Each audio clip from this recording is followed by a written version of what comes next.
Dear educators, a very warm welcome to Viewpoint, an all new initiative from TeacherTribe.world, a continuing effort to engage teachers in meaningful ways and to create platforms of expression for educators across the world.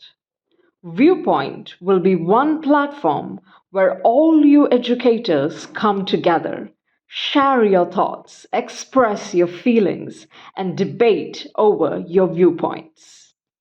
Presenting this is a noted and popular host, Miss Rashmi Furtado, perhaps not needing an introduction to many of you, as she has been a prolific quiz host over the last decade, co-hosting programs like the Tata Crucible, the RBI Quiz, TCS Inquisitive, just to name a few.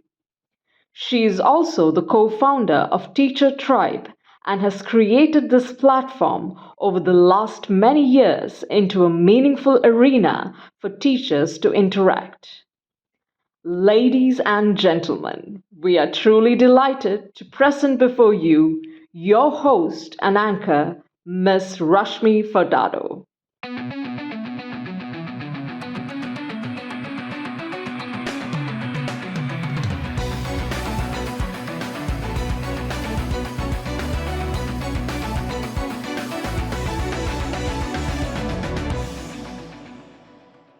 Hello, ladies and gentlemen. Welcome to the fourth semi-final of the World Teachers Debate Viewpoint Season 1, brought to you by TeacherTribe.world.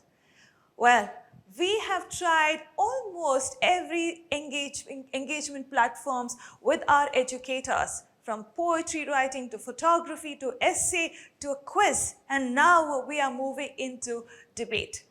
What do I say? We just love to try new things, especially with our educators who are constantly trying newer methods with their students. So we thought we should take the responsibility of coming up with something new for all of our educators every once in a while. So that's the reason we created this debate platform for all of our educators.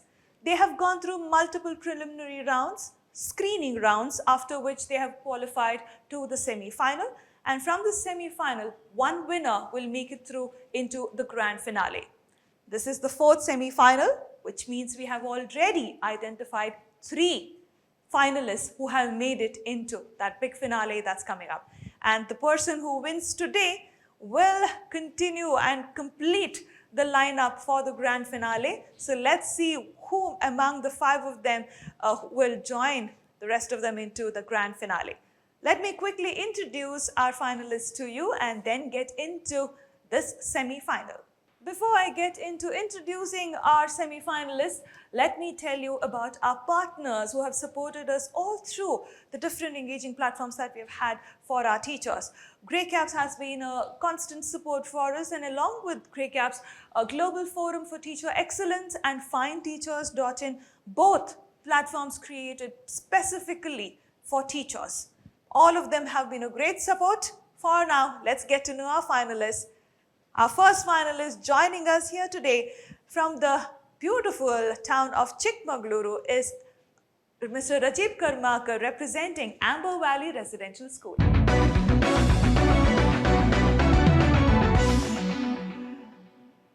Let's move on to our second finalist here today. Joining us from Dharwad, representing KLE School from Dharwad, is Ms. Sudipti.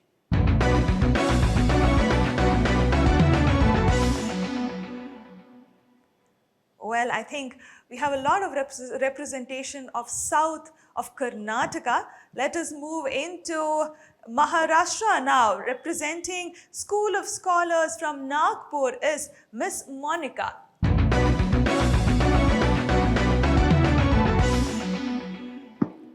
Back to Karnataka again, from Bengaluru, representing Mitra Academy is Aparna.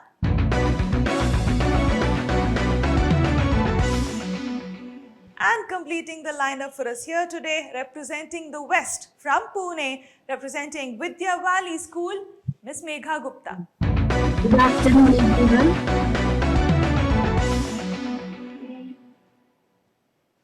We also have an amazing jury that has joined us here today. we have Ms. Archana Mohan, Mr. Shravan Shetty, and Ms. Varsha Prasad, who have all joined us. I will, of course, give you the detailed introduction a little later when we get into the jury round. So for now, let's get into the first round of this semi-final. Coming up is me in 30 seconds. Here we go.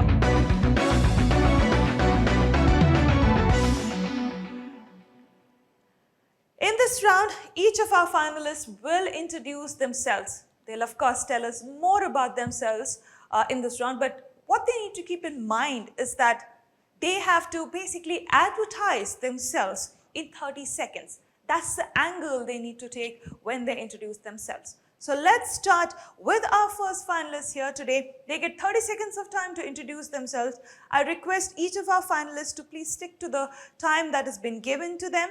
Let's start with our first finalist, Mr. Rajiv Karmakar from the Amber Valley Residential School. Sir, your 30 seconds of time starting now. Good afternoon, everyone. As the saying goes, words are the most powerful weapons. And I truly believe that words spoken with clarity, with logic, with confidence can challenge minds and also can inspire changes. I, Mr. Rajiv Karmakar from Amber Valley Residential School, strongly believe that we as educators have to change minds, and I am ready with my views. I wish all my co-debaters all the best, and I also want to wish World Teachers Tribe and so for giving us this wonderful platform to express ourselves. Thank you. Thank you, sir. Let's move on to our next finalist here today, Ms. Sudipti. Ma'am, you have 30 seconds of time. Please go ahead. Very lovely afternoon to one and all present here, respected juries. Thank you for giving me this wonderful opportunity to be part of this competition. I am Sudipti P. Sarangmat from Kelly School, Dharwad. I am educator and I'm proud of it. I'm proud mom of 2 kids. I love dancing. I love reading books, and I'm always keeping myself engaged in one or the other work. And I train my students also in the same way so that they also utilize their time in the most precious way, in the most utilizing their time in the most accurate way. Thank you. Have a nice time. Thank you, ma'am. Moving on to our third finalist of the day, Ms. Monica. Ma'am, you have 30 seconds of time. Please go ahead. Good afternoon, esteemed members. Come my way. I'm Monica Pathak, proud to say. Clear ideas trying to share. I'm here to debate, not for growth. I question reason, stand up tall. I question reason, stand up for tall, debate for good, not just applause. With respect and courage, time so true. With respect and courage, time so true. I am here to inspire and learn from you. I am from School of Scholars, Vanadongri, Nagpur. Monica, their confidence meets courage. Thank you. Thank you so much, ma'am. I think that was almost a rap where she tried to introduce herself. Well, that was, I don't think I've heard any teacher trying to rap when they've tried to introduce themselves. Finally, let's move on to our next contestant, Ms. Aparna. Ma'am, you have 30 seconds of time. Please go ahead. Thank you, ma'am. Good afternoon, everyone. I am a passionate educator, Aparna, where A stands for altruistic, P stands for persuasive, A stands for alert, R stands for reflective, N stands for nurturing, and A stands for amiable. That's Aparna Baheti from Mitra Academy, Bangalore. Thank you. Wonderful. I think the name of the school is also quite along the explanation or description that you gave with your name, Mitra Academy. Let's move on to our last contestant, completing this lineup for her. Ms. Megha, you have 30 seconds of time, ma'am. Please go ahead. Good afternoon, everyone. I strongly believe that when ordinary things are done extraordinarily well, it will always lead to excellence and perfection. So, well, I'm a perfectionist, Megha Gupta, a science teacher at Vidya Valley School with 20 years of teaching experience. I am very enthusiastic and passionate about environment education and hands-on activities, as I believe that when children learn by doing, they learn the better understanding of concepts. And also, I enjoy making my lessons engaging and meaningful since that is what is a promise to the children to carry on and be their best. So for me, science is not just a subject, it's an experience. Thank you. Wonderful. Thank you so much, ma'am.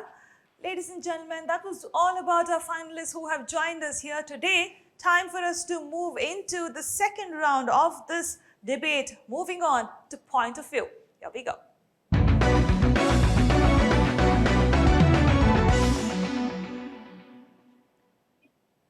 While this is called a debate, viewpoint actually follows a slightly different format. Debate is a part of the entire format that we have, but we have multiple rounds where we want our contestants to express their views on various topics. While this particular round is something like that, we have told all of our contestants, all our finalists here today, that they are the council of leaders. And what does this council do? This council decides the topmost priority of the year or for the year 2026 that each and every country in this world have to follow. Now we have different topics that we have given to them. Let's take a look at the topics.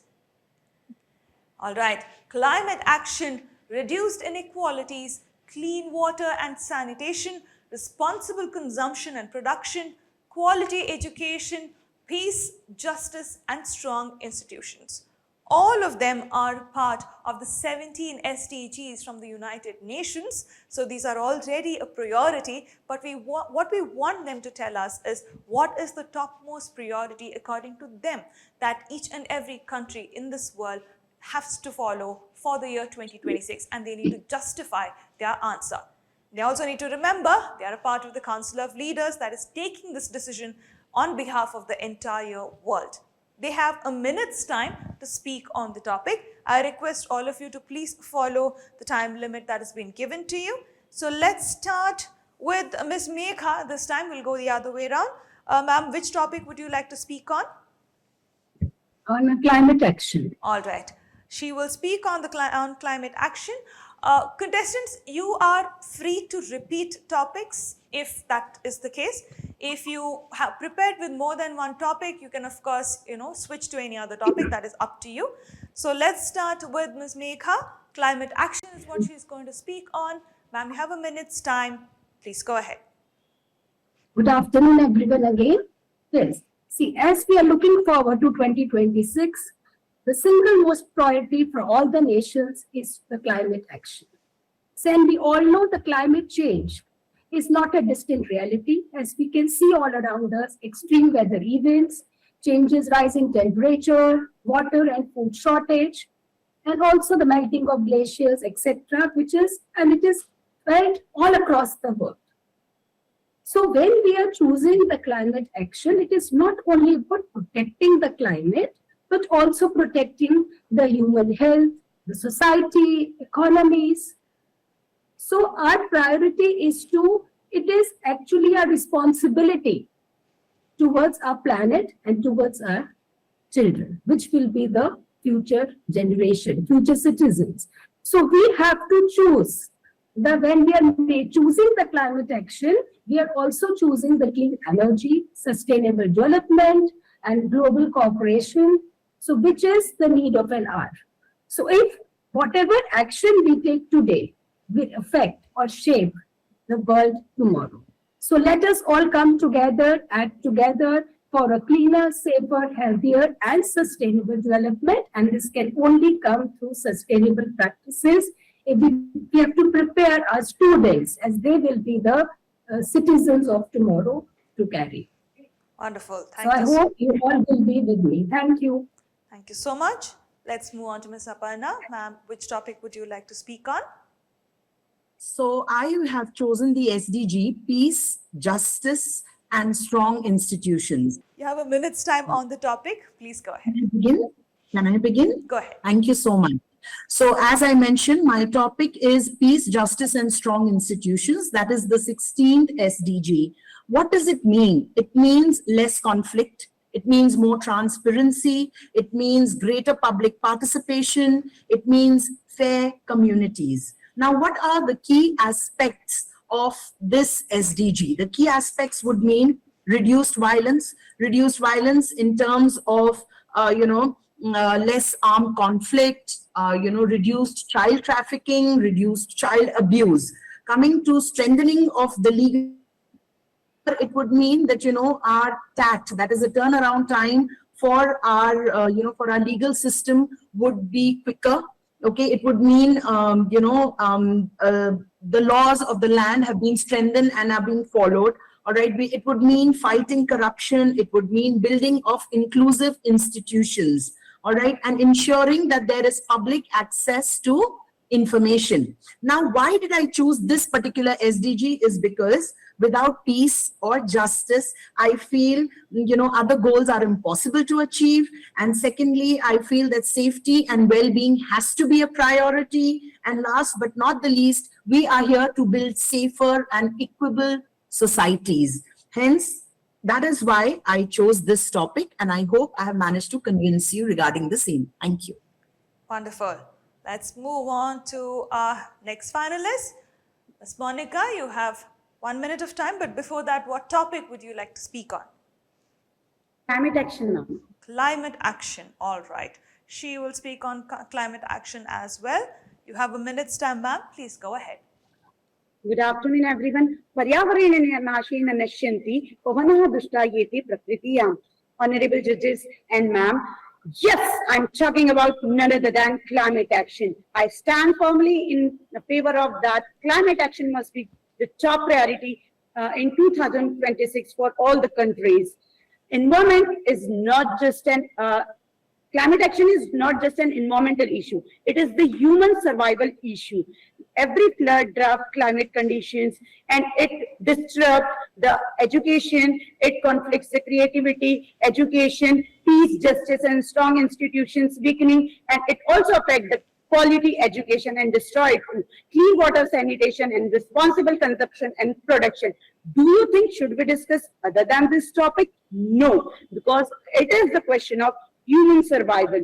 When we are talking about Vasudhaiva Kutumbakam, one planet, one earth, and one future, then why the wars between the two countries? These all things are destroying the planet.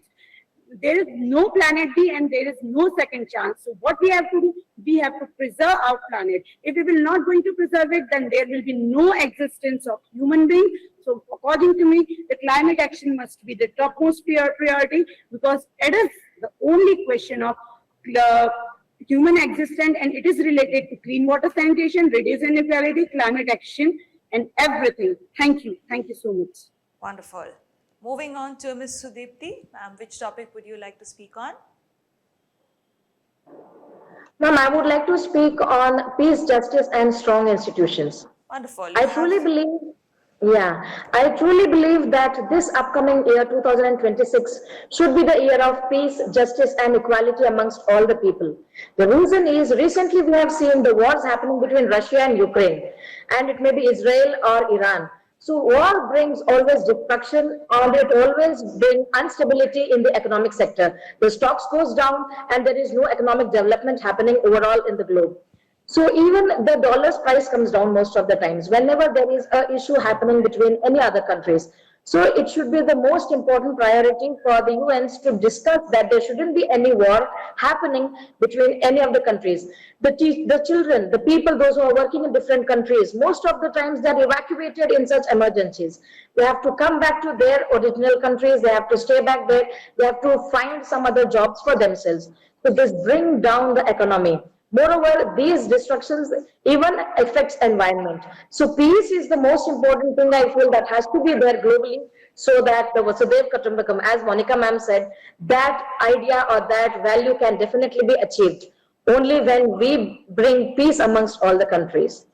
One more important thing, the soldiers, those who are getting employed, they are completing so many they are completing courses, they are undergoing so many physical actions, they are getting trained up so well, but one gunshot makes them lose their life. So this is even life threatening. It brings down the economy of the country, it destroys the environment. Way of wherein the war and all these things destroy the entire world globally. So I request, or my opinion is, peace, justice, and strong institutions should be the priority, or they have to decide that peace should be maintained in the entire world. With these few words, I end my view. Thank you so much. Ladies and gentlemen, that was Ms. Sudipti for you. Let us now move into our last contestant for this round, Mr. Rajiv Karmakar. Sir, which topic would you like to speak on? Yeah, good afternoon, everyone. As a global leader, the topmost priority is responsible consumption and production. And it's not only a priority for 2026, but if we have to shape a world for the future, right, this should be the topmost priority for a global leadership.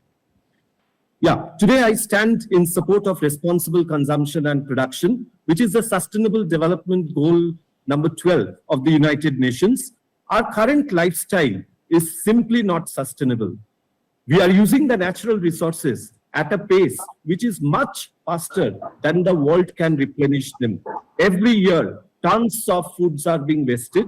Plastics are polluting the oceans. The industries are producing wastes than more than the nature can handle them. And global citizens are over-consuming basically to satisfy their egoistic and self-esteem needs. SDG 12 reminds that development should not be at the cost of any destruction. Producing smarter and consuming responsibly does not mean that we have to give up our comforts, but it suggests that we have to make better choices. When industries release less wastes and global citizens only consume what they want, we are not only protecting the environment, but we also promote economic development.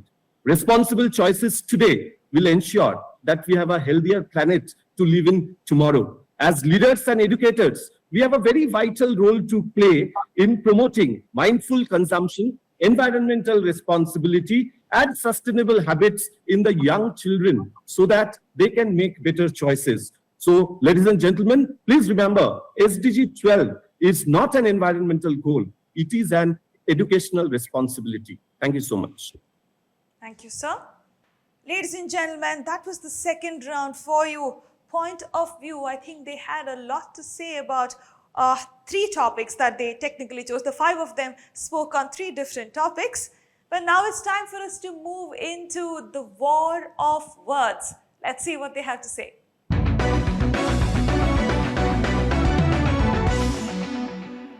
Well, this is where the debate begins. Let's take a look at the topic of the debate before we move into the round. India's parliament and assembly should have 50% women representation as a mandate. And the whole point is this needs to become a reality.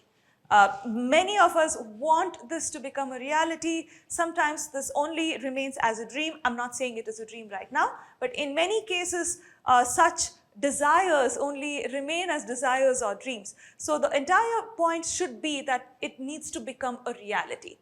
So each of our contestants will first get a minute's time to speak on this topic, to put forth their individual view, and after that we will get into the debate itself. So we will again change the order and we will start with Mr. Rajiv for this. But teachers, please do keep in mind in this round, I will stop you if you speak beyond a minute, okay? In the previous round, most of you crossed the time limit. But for this round, if you cross a minute's mark, I will stop you. And anything you say beyond that will not be taken into your evaluation. So please try to stick to the minute's time that has been given. Let's start with Mr. Rajiv Karmakar. So you have a minute's time on this topic. Please go ahead. Yeah, good afternoon again, everyone. I wholeheartedly support women's representation in all spheres of life.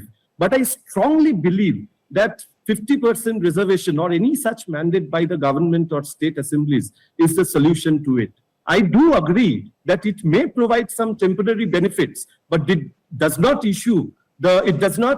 solve the long root problem that is women's underrepresentation. There might be a school of thought that may suggest that reservations are required to rectify historical injustices, but this approach may lead to tokenism rather than meritocracy, where women may be considered as mere placeholders compared to their male counterparts. Moreover, reservation of any type demeans the principle of equality, which has been enshrined in our Constitution. Article 15 of the Indian Constitution prohibits any discrimination in the form of caste, creed, religion, sex, etc. And when we are talking of a reservation, right, we are undermining our basic fundamental right. Moreover, reservations, it will create an impression that Mr. we are Rajib, giving I will some have to place to stop someone you. who does not deserve it. I will Instead have to of stop you, reservation, sir. You have crossed the minutes mark okay, thank already. you. Thank you. Let's move on to our Thank you, next ma'am. finalist. Ms. Sudipti, you have a minute's time on this topic. Please go ahead. Very lovely afternoon, everyone. I am for the motion, and I truly believe that the women should definitely be given 50% reservation or representation is mandate. It's absolutely important. The reason is I have five major important reasons to give. First is the women are coming forward in every field. So definitely in the lawmaking area also they all have to come forward. Point number two, the females are getting exploited in various aspects. There are so many cases happening. Right from the 6 months old baby till 60-year-old, the women are being physically assaulted or maybe sexually harassed. So definitely if lawmaking body has the women candidate, definitely there will be stronger rules made for the women's safety. I make, and it should definitely be implemented also. Even in police department, I really believe that the ladies should definitely be there to ensure that ladies or the females are safe. The cab drivers, whichever field, wherever we find that the women are not safe, there everywhere, at least 50% reservation for women should definitely be there, because gradually women candidates are becoming endangered species in the existing society. If at all the society makes sure this type of rules and regulations are Ms. made, Sudipti, and I if will have women to are given stop you. You have 50% of women overshot your reservation, minute's time. Ma'am, I will have to stop you. You overshot the minute's time already. okay, Let's yeah, move on thank to you. our third finalist of the day, Ms. Monica. You have a minute's time on the topic. Please go ahead. Good afternoon, everyone. I strongly stand in a favor of a motion that India's Parliament and Assembly should have 50% of women representation as a mandate. Women form the half of our population.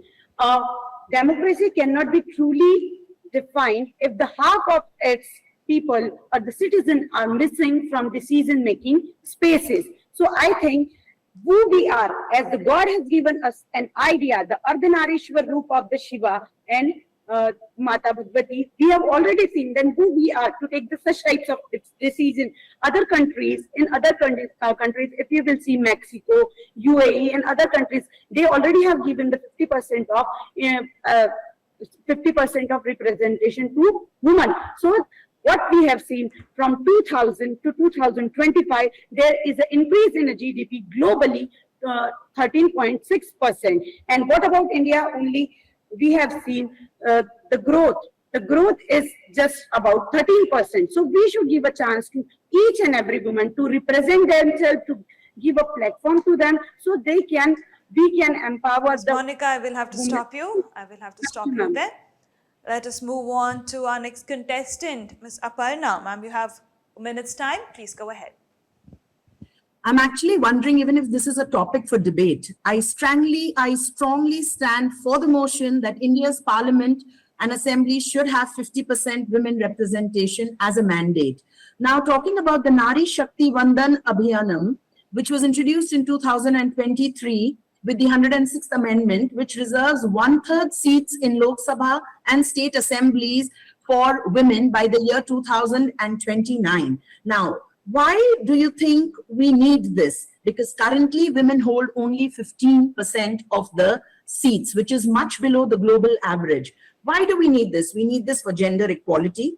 We need this to bring in more gender sensitive topics under the purview. We need this to introduce more gender sensitive policies for women and children, and of course break the patriarchal barriers. What are the challenges that we may face to implement this? Women might just become puppets in the hand of their male counterparts, or they may face issues raising funds for their political campaigns. They may not have that kind of financial support. And of course, there are socio-cultural barriers where women's political participation would be limited. Thank you. All right. Moving on to our final contestant for this round, Ms. Megha. Ma'am, you have a minute's time. Please go ahead. Good afternoon, everyone.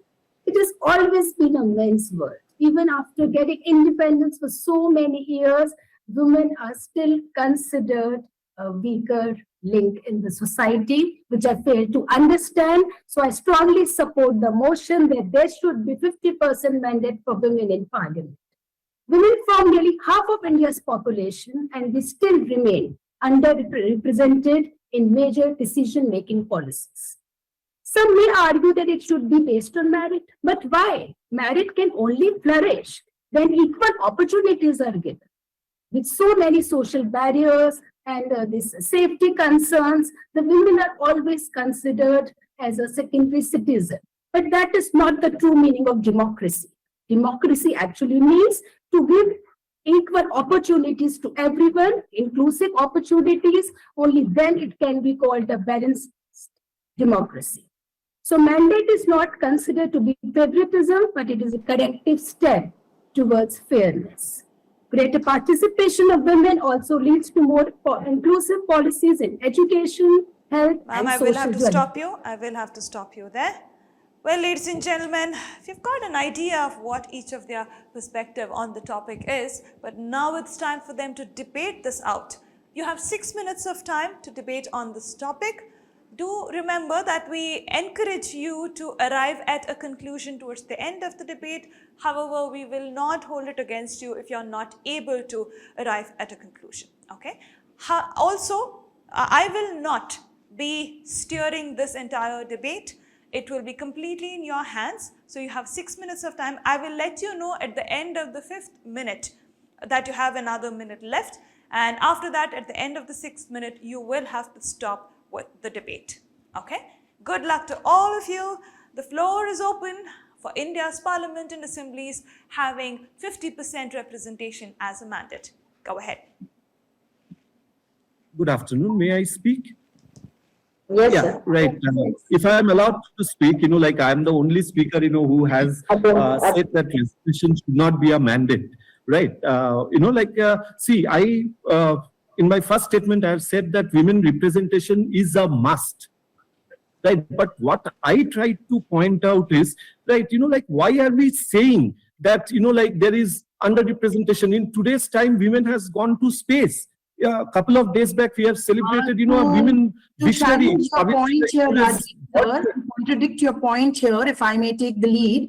Rajiv sir, you mentioned that you definitely support women representation, but tell me something. Yes. In the total seats that are there for the Lok Sabha and the Rajya Sabha, how many women candidates are there? I can count them on my fingertips. Smriti Irani, I'll try to answer. these are just these. And whereas, can you I'll try to answer this. My question answers your stand. And I will also add Yeah, to I'll it try to that answer with this. these, all the women who are already the leaders, we can assume the talent does exist, but opportunities are still not given. Yes, ma'am. Yeah. If you allow me to just answer a couple of things that you have asked, right? I personally believe that women they are at equality in all, if not ahead, right, in today's time, right? But I have a proper. I don't want reservation to be a thing. Do everything about women empowerment. Give every participation. I cannot hear you.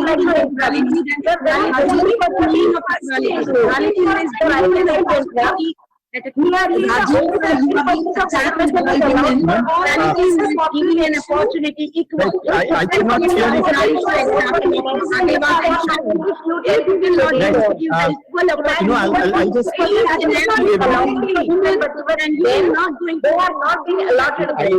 am strongly agreeing to you, but except for the reservation. As I said, from 2000 to 2025, globally the 13.6% we got the whatever the target we wanted to achieve, it was not better. Ma'am, we cannot compare the GDP of Mexico with India. By 20, Ma'am, India is a 150%. It has got nothing to do with reservation. Increase in GDP has got nothing to do with reservation. Mexico, just imagine how small a country is Mexico and imagine what is India. 8.2% GDP, percentage in India is not bad. So, and women representation. On a dry ground can make everything green. and everything around the You know, people. we have to create an equitable society rather than If you are talking about a single woman, I can give the example. I The think that we should go for the equitable society rather than thinking of reservation. When I talk about India competing on the global Reservation is mandate in the parliament because it's a that, you know, why is India only having a important to raise example of representation is mandate because there are Please allow me to ask one question. when we target, yes, there are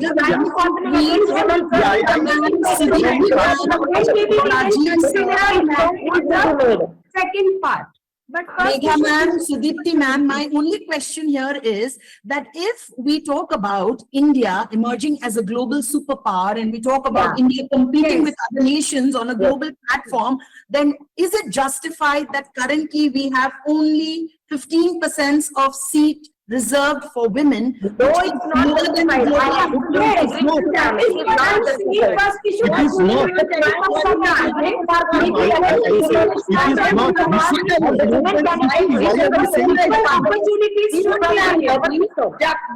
Somebody has They want women candidates to be there to make rules, regulations. It is not women representation has to increase in leaps and bounds. But why through reservation? Right? You know, like when we are talking reservation, right? You know, like I have a feeling, this is my personal opinion. We are trying to say that, you know, we need some special favors. Women does not need any favors. Their participation, you are lagging behind. Women does not need any favor to this time. Right? They are embraced enough to rise to the top. India is having the GDP growth of only 13% because of the women's power. No. I you know, like, I'm sorry, you know, I don't agree to this GDP growth rate, right? You know, like, I mean, I'm talking about economic growth and others areas are also there where the women's Sir, I want you to answer one question, sir. so many times women have one, you know, if I suggest not against women. Please, people be given a chance, and then we will be also be There are able so to many जिम्मेदारी कभी करे वो शेर सवारी कभी करे बजाए वीणा प्यारी. So you can't underestimate the power of women. No, it's not underestimating, ma'am. You know, like, I think, you know, please don't get me wrong, right? I have, in my first statement, I have said that women representation should be increased in leaps and bounds. But my only reservation is why through any reservation? This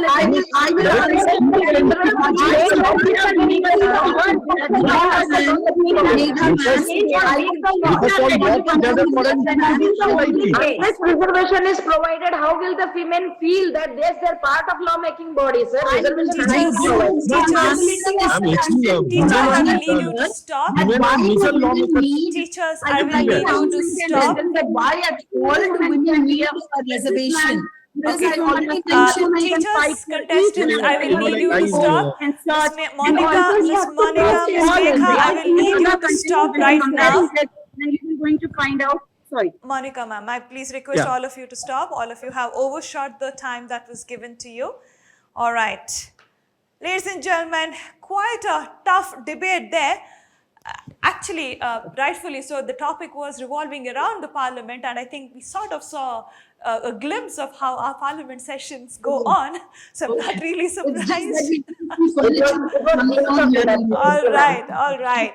It is time for us to move into the final round of the semi-final. Coming up is jury time. Here we go.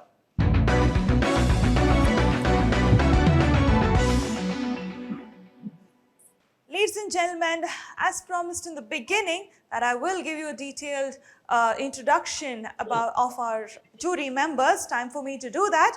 So we have three of them who have joined us here today. Let me start with Ms. Archana Mohan. She's a former journalist and an award-winning author. She's also the co-founder of Bookosmia, which is India's largest free and open platform for children to publish.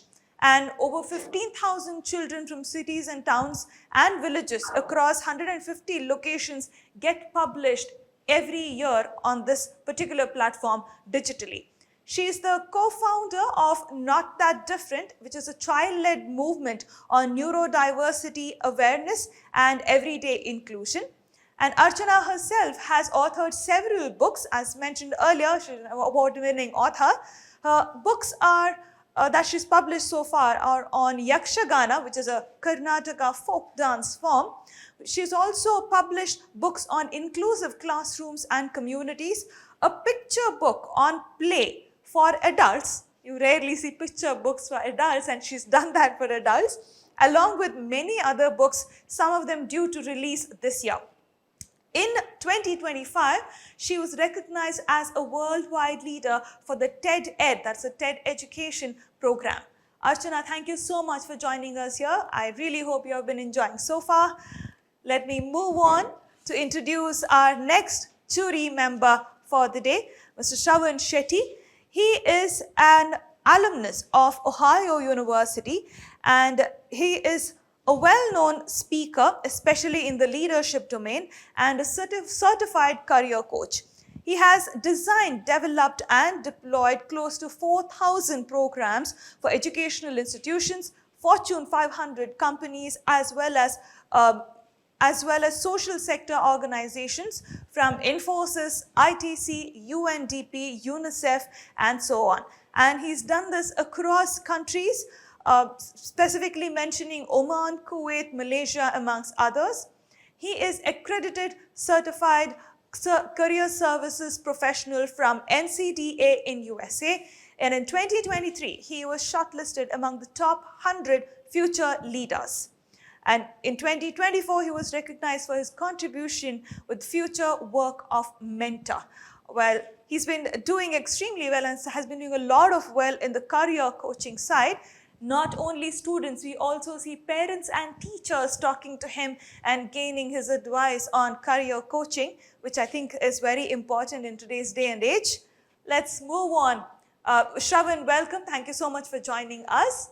Moving on to our final jury member of the day, Ms. Varsha Prasad, who is a senior editor at teachertribe.world. She's been doing this for close to a decade now.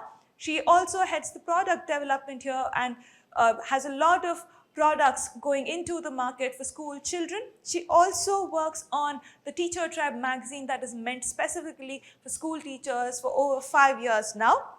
A voracious reader, and she is also a Potterhead. Ask her anything about Harry Potter series and she'll have an answer for you. Varsha, thank you so much for joining. All three of them have made time to join us here today. So we have 5 of our finalists who are here today. You have heard them all through the semi-final. I would request you to stick to the topics that have been discussed today. However, you can ask them anything else, but related to the topics that were discussed today. Shall we start with Archana? Archana, whom would you like to speak to first? Hi, everyone. Lovely to listen to all of you. Very nice points of view. I would like to ask this question to Rajat. Please go. Mr. Rajat, great to hear, and I loved how you picked responsible consumption and production. The reason my question to you is, we are here talking about responsible consumption, but this is literally the consumption era. I'm speaking about young people who are told on Instagram every single day that they must buy this. Every single message that goes out to them is, if you don't have these latest pair of sneakers, you have not made it in our group. So when we are talking about SDGs on a very global level, at the ground level, we have children who have peer pressure to wear the kind of clothes that they must wear, to listen to the kind of music that they must listen to speak a certain language if they need to fit in. So how do we see this coming together as an educator and as a leader in the SDG space? Ma'am, in my opinion, we should start it from the very grassroots. That means, as a parent, right, we should try to educate our children, right, regarding, this unnecessary consumption, right? And then, as parents, when we do it, when we move on to the school, the educators, that's the vital role that we hold as educators, right? We should educate them, having the sneakers. Yes, it is necessary, but it is not just to, satisfy your self-esteem or egoistic needs. That is what we have to educate our children, both as a parent, both as a teacher, and both as a leader. Because, like, if we are not taking care of this careless consumption and, like, non-sustainable production, right, like, we will not have a planet to live in future, right? This is, like, I feel that, we should start beginning at home, going to school, right, going, like, everywhere in the society, we should make an attempt to do it. Thank you, Archana. Thank you, sir. Shravan, we'll go with you next. Whom would you like to speak to? I would like to speak to Aparna ma'am. Please go ahead. Yes, good afternoon. My honor to answer your question. Please tell me. My honor to ask you the question, ma'am. So I did, observe that you had strong points across the topics that you picked, even on the SDG goals, as well as, 50% women's reservation. So my question is, to be a teacher in India under the Indian education boards, you need to have a B.Ed. So do you feel that, today when you look at lawmakers, whether it's women or men, right? Because one of the points that also came up, I don't know if it was you or somebody else in the group, they spoke about, how if women lawmakers are there, their, counterparts, might manipulate them as such. So do you think it should be mandatory, just like teachers need to have a B.Ed, politicians also to be lawmakers should be, completing a course on public issues, whether it's 50% women reservation, gender equity, or SDGs? Because I've heard several politicians say that there's no environment pollution and the cities are choking with pollution. So what are your thoughts about like a bachelor's in political education for, lawmakers and politicians? What are your thoughts? This is a very interesting question, sir. So if I were to draw a parallel between teachers doing a B.Ed and politicians having to do, a degree in, let's say, a political science or some, a degree related to some politically sensitive issues, to be very honest, I feel a degree is just a piece of paper. Please do not get me wrong, but a degree per se, yes, we do need a degree because to reach a particular place, to reach a particular position, we need to have that piece of paper. I did my B.Ed to enter the, this world of education in spite of having done my MBA and having worked with the corporates, right? But I did a B.Ed to understand student psychology better, to understand teaching methodologies better, to understand how to go about framing my lessons and my plan of work, etc.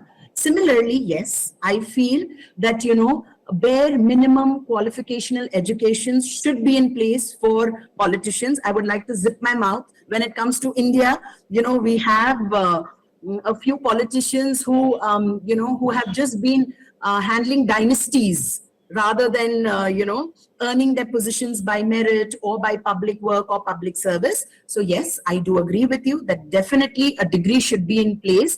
Now, to what extent that, to what would be the value of that degree, to what extent would we have our checks in place through that degree is questionable, sir.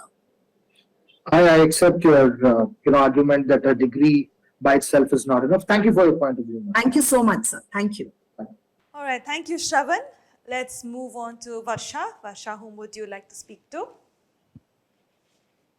I would like to ask Ms. Sudipti my question. Please go ahead. So you spoke of peace, justice, and strong institutions in your round two. So let's say that the mandate has been passed and that is the agenda for the year.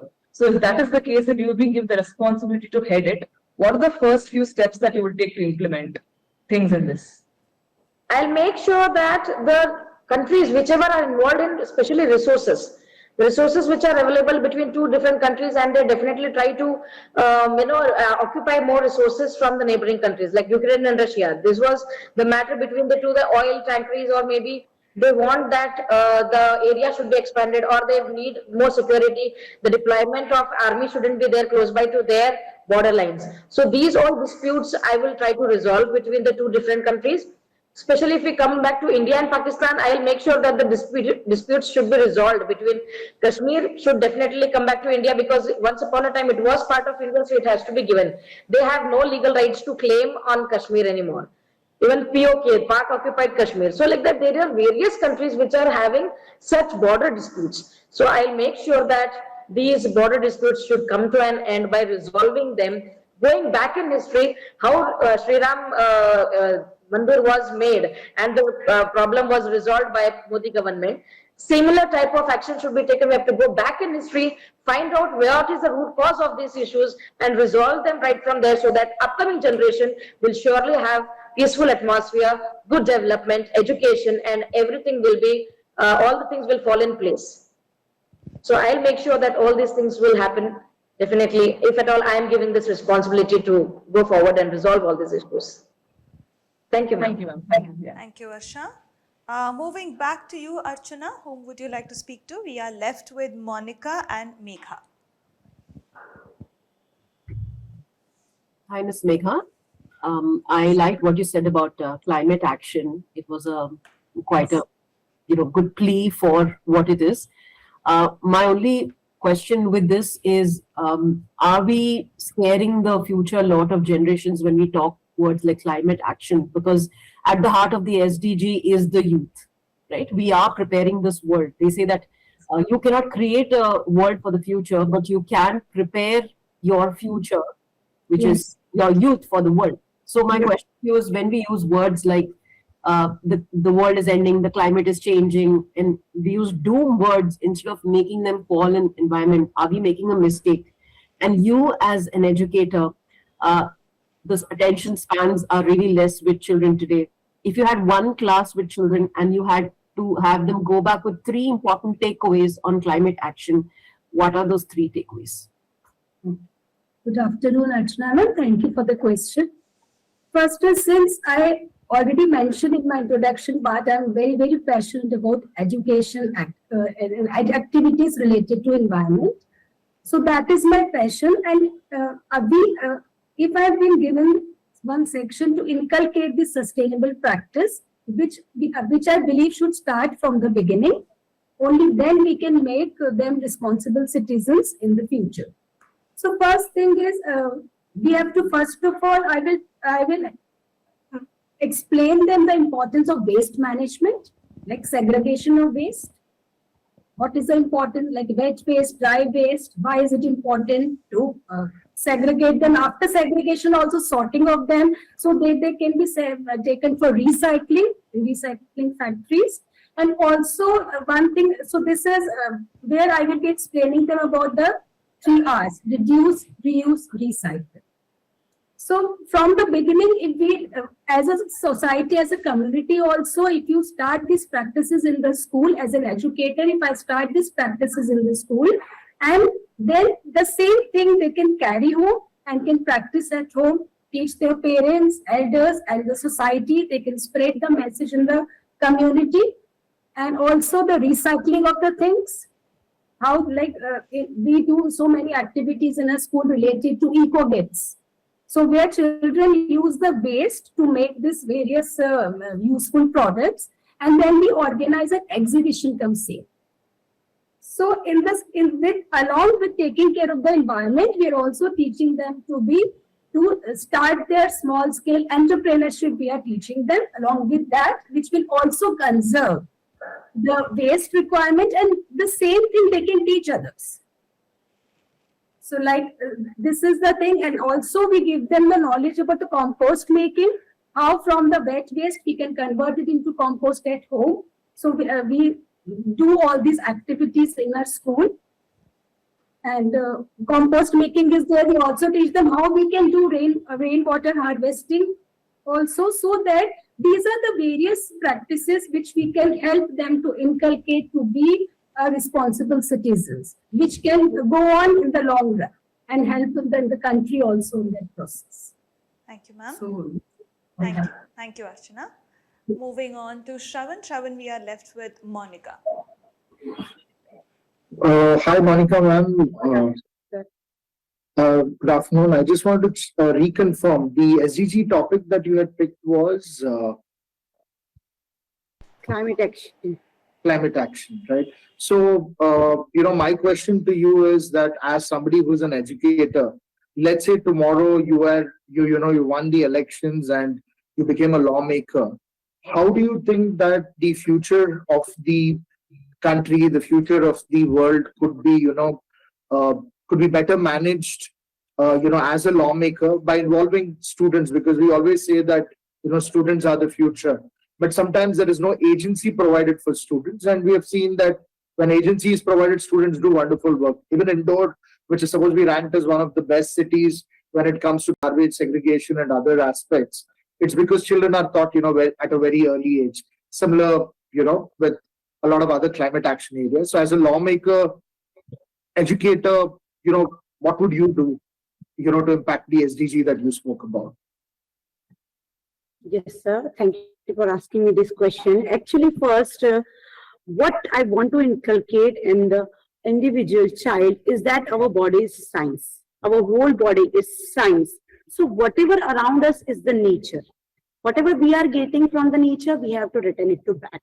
So the way we are living, the way we are using each and everything, if we are the responsible, if we want to be a responsible citizen of the country, as a leader, I will ask them to be connected with the environment, because the existence of the human beings comes first, other than the utilization of other things and the leadership. Your survival's importance. If there is a no planet, if what you will do with the house if you haven't got a tolerable planet to live in? So I will try to connect them with the nature. What nature gives us, what is the importance of nature, whatever the things, even when we are in our mother's home, what our mother teaches us, there is also a science. What she wants to connect it with the nature, whatever the things she is eating, that is also connected with the nature. So I want to inculcate the importance of our lives, how it is related to the nature, and the other things will be secondary. Thank you. Thank you for your point of view. Thank you. Thank you. Thank you, Shravan. Ladies and gentlemen, with this, we have concluded all 4 semi-finals of the World Teachers Debate Viewpoint. Time for us to now adjourn and figure out who from the 5 of them will move into that big grand finale of Viewpoint that is coming up. I hope you have watched all the other semi-finals. If you haven't, please go back and you can join, you can watch their entire journey from semi-final 1 to semi-final 4. Lots of interesting discussions, but the topics will only start getting a little tougher and slightly complicated as we move into the big final. But for now, we will head back and figure out who is the winner from this semi-final that will move into the big finale. You take care and join us in the grand finale. We really hope you have enjoyed this entire journey of Viewpoint with us. And we now move on to the final leg. We'll see you there. Ladies and gentlemen, the winner of the 4th semi-final of the World Teachers Debate Viewpoint Season 1 is Ms. Aparna Baheti. She's from Mitra Academy, Bengaluru.